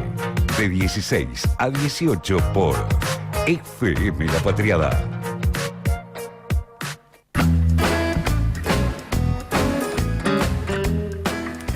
Y acá estamos con Javier y con Martín, escuchando, leyendo, viendo mensajes. Gracias por estar. 11 22 34 96 72. ¿Qué nos dicen, Martín? En el YouTube nos dice, por ejemplo, Hugo, hola Analía y equipo, estoy en Ushuaia. Aquí no hay vacunas antigripales para mayores de 65 años, sí para menos de esa edad. Es raro, ¿verdad? ¿O nos están boludeando? Se pregunta Hugo desde la capital de Tierra del Fuego, desde Ushuaia. Un saludo. Bueno, saludos, qué lindo que nos escuchen desde allá. Hay muchas provincias donde se están quejando de la falta de vacunas. Ay, mira, misa un año de la muerte del Papa Francisco, ya arrancó, son 17:33, sí, ya hace un ratito arrancó todo el gabinete. Manuel Adorni a la cabeza del gabinete, Diego Santilli, Martín Menem, Federico Sturzenegger. Para mí que Santilli cuando le dijeron vos te sentás acá, dijo, al lado de este. Gente, muestren a Victoria Villarruel, que fue en calidad de presidente de la Nación. Sturzenegger ahí atrás, el coloso en segunda fila. Bartolomé Abdala es lo más cerca que llegan de mostrar a la vicepresidente que está a cargo de la presidencia, mientras el presidente está volviendo de Israel, ¿no? Y se lo ve un poco caído a Adorni, o estará compungido por la misa. Sí, ¿no? Sí. A veces uno le asigna lo que previamente piensa de cómo está él y Claro. mínimo gesto lo atribuye de una determinada manera. Sí, pero parece... Por ahí simplemente tiene sueño. Sí, se está agarrando de las manos. Ahí está Axel Kicillof, Guado está de Guado de Pedro, Pedro, Gustavo Menéndez, Mariano Cascallares, Otermin, no sé cómo se Walter dice. Correa. Creo que es Mariel Fernández en la punta. Varios intendentes ahí. Sí. Cristina Álvarez Rodríguez. Exactamente. ¿Se habrán saludado todo eso? Está la ministra Estela Díaz. Sí, en la segunda fila están los ministros del gobierno bonaerense. Mirá, ¿y del Villarruel dónde ala derecha. Los asientos, viste que en los casamientos por iglesia, Sí. la familia de la novia en el templo se ubica en uno de los dos. Hay unos bancos de madera largos con un pasillo en el medio. Se supone que de un lado están los de la novia, del otro lado los del novio. Claro. Acá están de un lado el gobierno nacional y del otro el gobierno de la provincia. Sí. Estaba viendo, bueno, el intendente de Luján. No la veo a Victoria Villarruel. Bueno, más mensajes. Sí, más mensajes nos escribió también Ro y nos da no tarea para el hogar, sino tarea para aquí, para el estudio de radio. Dice Ro, chiques, ¿saben algo del volver al trabajo, el ex salario social complementario? Ahí Saracho, por la diputada Natalia Saracho, de el Frente Patria Grande y de también Unión por la Patria, publicó en Twitter o en X que por orden judicial deberían continuarlo. Y estuve buscando efectivamente lo que nos pregunta la oyente, Analía, y Juan Grabois escribió en su red social X, en su cuenta: en el aniversario del paso a la inmortalidad del Papa Francisco, dice Grabois, el Juzgado Federal de Campana, de la ciudad bonaerense de Campana, ordenó al Estado Nacional, Ministerio de Capital Humano, que mantenga la vigencia de las prestaciones económicas que percibían los beneficiarios del programa Volver al Trabajo. Son los 78.000 pesos que cobran como complemento de sus ingresos casi 1 millón de trabajadores y trabajadoras de la economía popular, un acto de justicia franciscana en medio de tanto sadismo anarcocapitalista, postea Grabois. Bueno, vamos a profundizar, quizás para mañana. Sí, podemos averiguar. Un poquito más. Tenemos un audio también para compartirles. Escuchamos. ¿Qué dicen, compa de Doble Fondo? Soy Beto Liniers, escuchando lo terrible que están haciendo con el INTI, porque además de esto que contaba, que controlan los surtidores de nafta, también controlan la corriente de un desfibrilador, controla el regulador de oxígeno para hacer una endoscopía. Hay un montón de controles a la medicina y en eso va la vida. Yo no sé, este muchacho, ojalá un día lo enjuicien y paguen una condena. Bueno, un abrazo, Beto.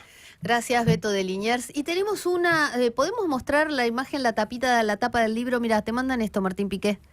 Ahí, fíjate, Tecnofeudalismo. Sí, el libro de El ex ministro de Economía griego, Yanis Varoufakis. Claro, viste que también lo escuchan a Javier, pero también te escuchan a vos. Esto lo manda Marcelo desde Pilar, mira. Hay una película con... En realidad es una ficción, pero que cuenta la historia. Yanis Varoufakis fue el ministro de Economía del presidente griego Tsipras, Alexis Tsipras, que era de izquierda, de la nueva izquierda. Grecia tuvo el salvataje.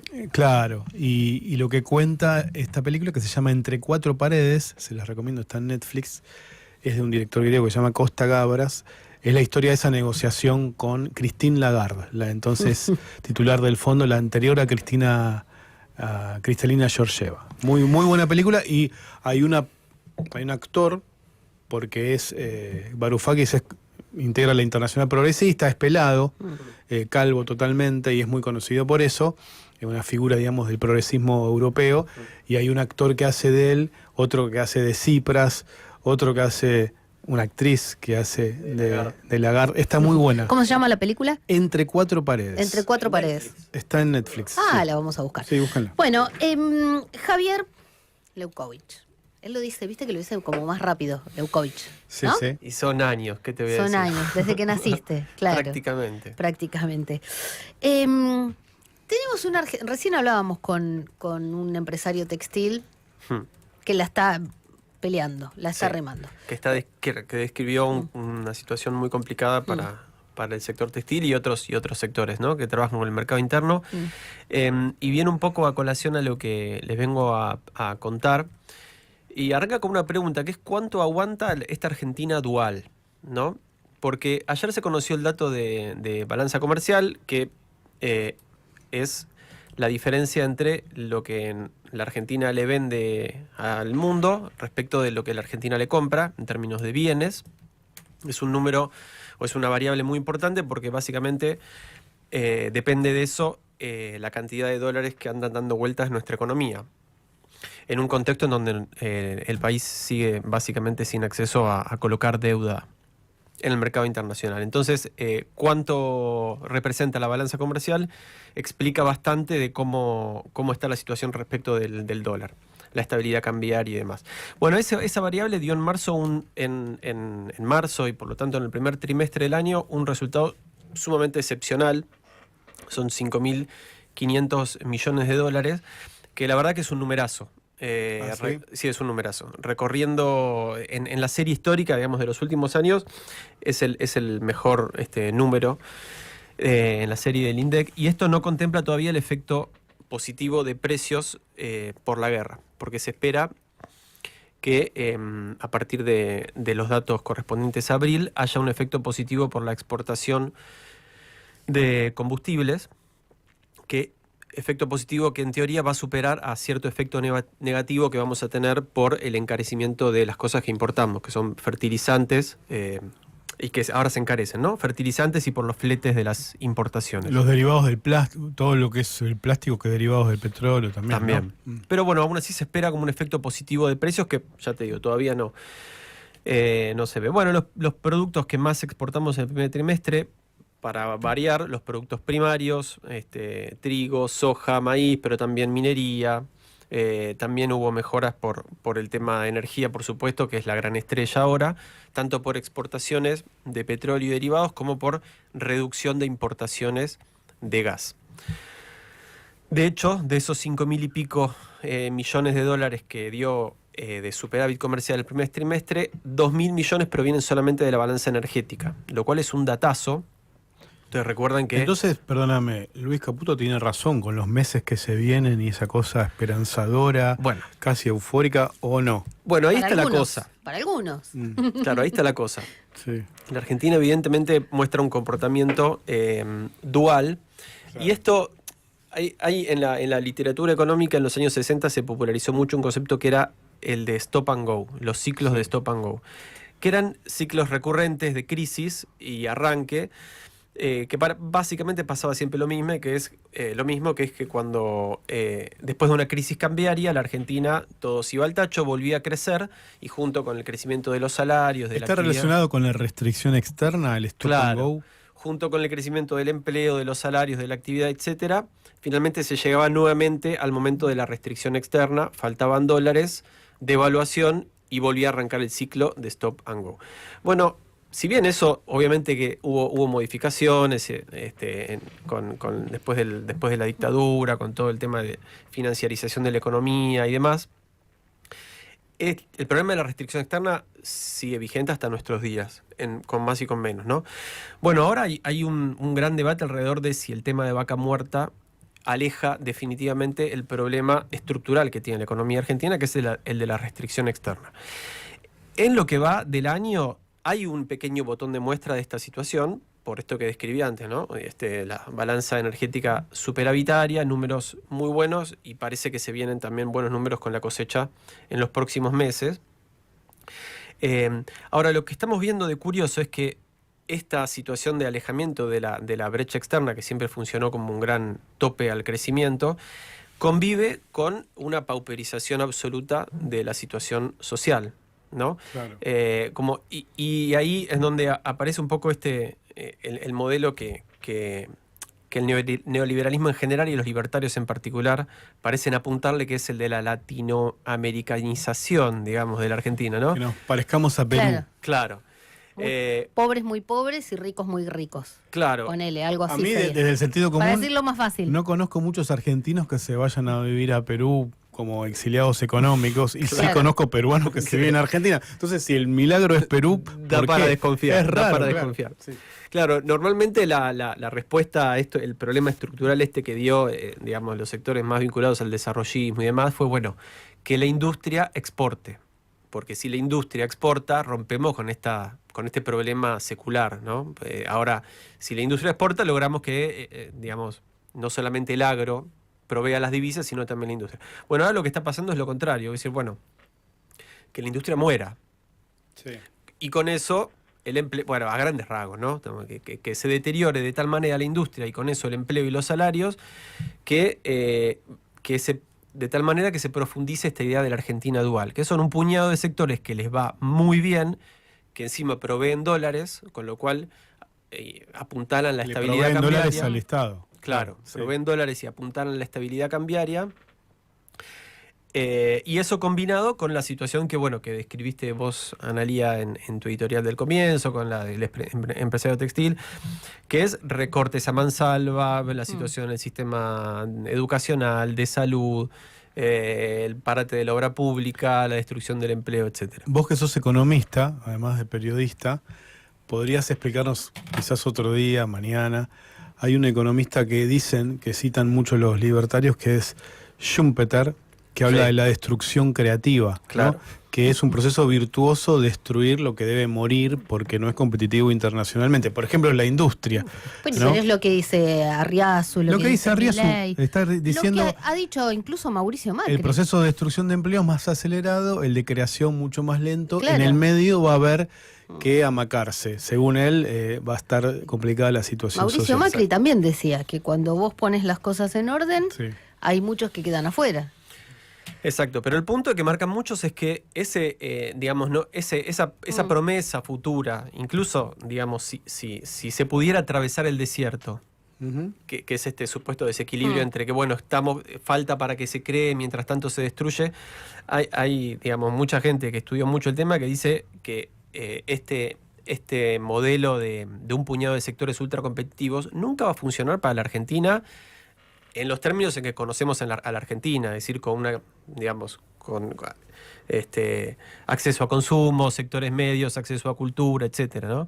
Entonces, es también bastante discutible esa idea de que se va a crear en los sectores competitivos, va a poder crearse empleo de manera tal que se absorba la pérdida. Entonces, vuelvo a la pregunta inicial, que es, si no es por restricción externa, hay tensiones estructurales que ahora van a empezar a funcionar por otro lado, que es cuánto aguanta la estructura social este esquema. a pesar de la estabilidad cambiaria y la disponibilidad de dólares eventualmente. Y ahí es lo que decíamos también, hoy va como todo unido, ¿no? ¿Qué pasa, por ejemplo, con la provincia de Buenos Aires? El otro día estuve en un almuerzo con el gremio de los aceiteros que quieren ir al paro porque dicen, si no reclamamos, la gente no va a ganar plata y todo va a estallar. Protestemos, logremos una mejora antes de que estalle todo. Ibas a agregar algo. Sí, Martín. una corrección, una fe de ratas, porque dije que la película de la no historia... me mandes a ver lo que no es. No, por eso, porque iban a buscar Entre Cuatro Paredes, y en realidad Entre Cuatro Paredes es una sección de un programa de radio de un colega que es Gabriel Sued en Futurock. No. Con Leandro Renú, un amigo Sí. tuyo.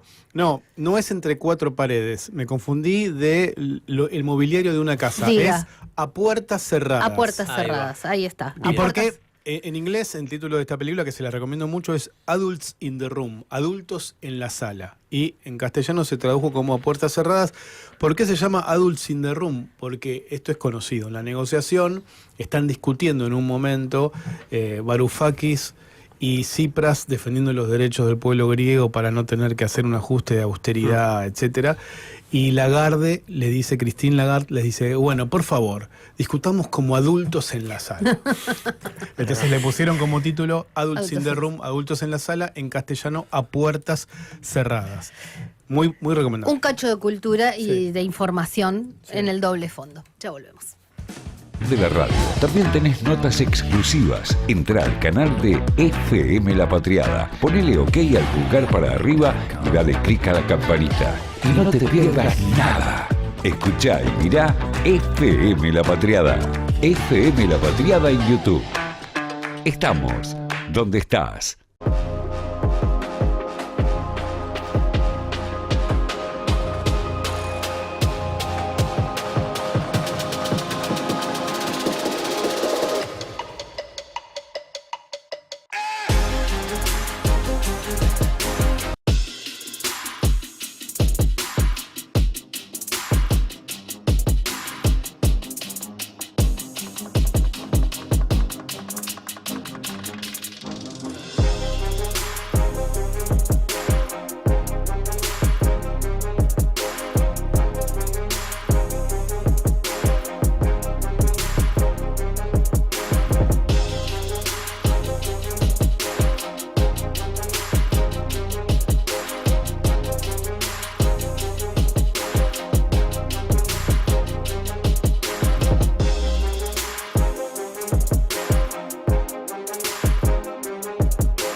Buscarnos en YouTube, FM La Patriada en YouTube. Para vernos y escucharnos, no solo tenés la programación de la radio, también tenés notas exclusivas. Entrá al canal de FM La Patriada, ponele OK al pulgar para arriba y dale clic a la campanita. Y no te pierdas nada.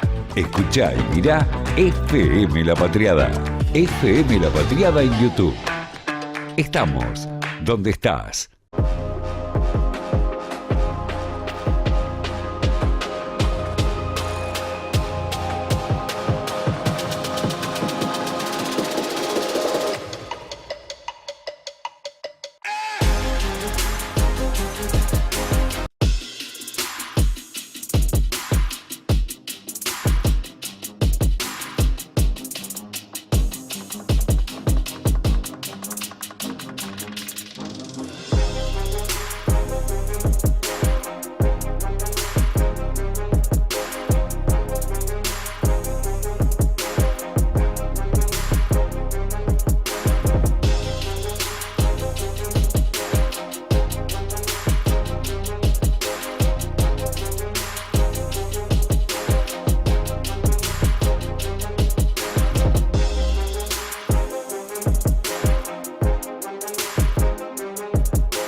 Búscanos en YouTube, FM La Patriada en YouTube. Para vernos y escucharnos, no solo tenés la programación. ¿Dónde te escondes, pescado podrido? Entrégate y tendrás un juicio justo. Doble Fondo. Periodismo clásico.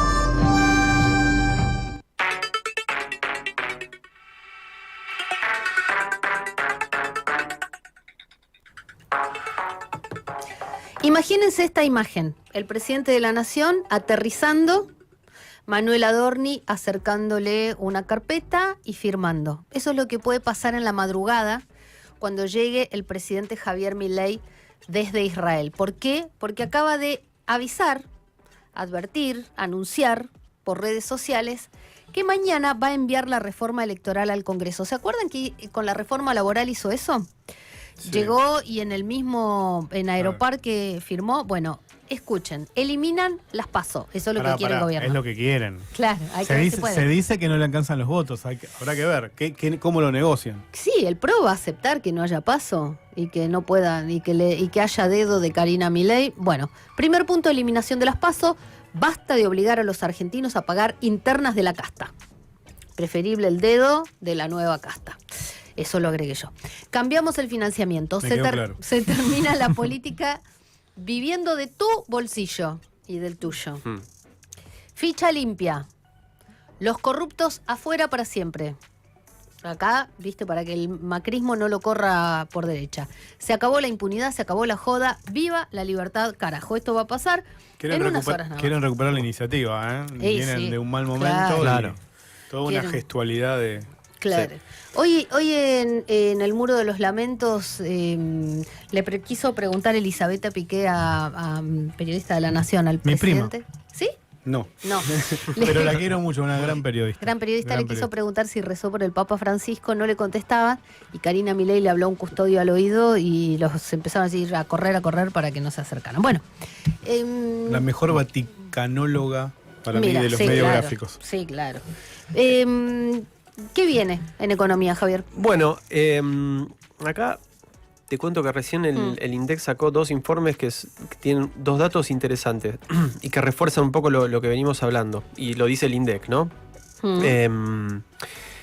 Encuesta de cómo perciben los meses que vienen los empresarios. Del sector manufacturero. Hay una caída del indicador de confianza empresarial en el sector manufacturero del 18,3%, dice el INDEC. De la cartera total de la encuesta entre los industriales, dice que la situación de la empresa está por debajo de lo normal. El 50% dice que está por debajo de lo normal, 46% normal y apenas 2,9% dice que está por encima de lo normal. Y algo más o menos parecido dio el mismo estudio de parte del INDEC en el sector de supermercados y autoservicios mayoristas, que ve caer en un 6,2% su confianza y dice que casi el 40% de los empresarios del sector están en una situación mala. Normal el 57,3% y apenas el 5,3% dicen que la situación es buena. Así que bueno, esto es como para datos oficiales que contrastan de lleno con lo que muchas veces plantea el gobierno. En este momento en la Cámara de Diputados arrancó a las 3 de la tarde, debe estar terminando. En el anexo C de la Cámara de Diputados se está realizando el plenario de Asuntos Constitucionales y Legislación General para debatir el proyecto Ley de Hojarasca, algo había comentado yo ayer.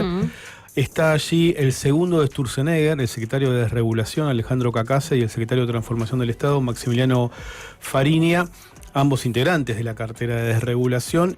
El objetivo de esta ley, recién se están debatiendo en las comisiones previamente, es eliminar un montón de leyes que han quedado supuestamente obsoletas con esta mentalidad u objetivo general que se propone Sturzenegger, que es hacer que las fuerzas productivas funcionen más rápido, eliminar las trabas burocráticas, etcétera. Lo bueno es que van a sacar lo del padrinazgo del séptimo hijo varón y clave, eso es clave. Claro, que Milei no tenga ahijados que mantener y esas Para cosas. mí, con la caída de la tasa de natalidad, hubiera estado bueno que lo mantengan para que la gente tenga por lo menos. ¿Con qué le das de comer, Piqué? ¿Con qué le das de comer? Aparte, imagínate que decís, bueno, llego al séptimo, pero te quedás en el sexto. Igual le digo algo. Se comen entre ellos. Para tratarlo en otro programa. Ojo con cómo vamos a financiar el sistema previsional con el envejecimiento de la población. Bueno, también, claro. Porque el criterio Sí. en nuestro país es la solidaridad intergeneracional. Los trabajadores activos sostenemos a los pasivos. Sí, les digo otra cosa, que esto va a hacer ruido, creo, toda la noche. Victoria Villarruel no fue a Luján. Hay algunos, estoy tratando de averiguar por qué no fue la vicepresidenta de la Nación que había confirmado su presencia. Iba a ser la autoridad más alta en el escalafón del Estado argentino. ¿Me dejas arriesgar una hipótesis?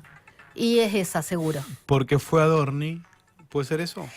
Y para mostrar su rechazo a la figura repudiada de Adorni. Me imagino que esa puede ser la explicación de Villarruel, porque del otro lado, ¿qué dicen? Que Karina Milei desde Israel dio la orden de que vaya todo el gabinete, que abracen a Adorni, que lo acompañen y que la opaquen a Victoria Villarruel. No me imagino que ella se haya achicado, pero por ahí puede ser, tiene más lógica que haya querido quedar Si me van a lejos. opacar, no me van a tener. Tengo Bueno. el datito, probablemente, no sé si es tan trascendente, pero que Karina Milei quiere levantar todavía más el perfil y podría hasta pensar ser oradora nuevamente. ¿Se acuerdan cuando habló por primera vez en el Parque Lezama? Sí. Bueno. Bastante mal, ¿no? Como Guardate discurso. información para mañana. Sí, vamos. Guardate. Vendremos con la valija de doble fondo llena de información.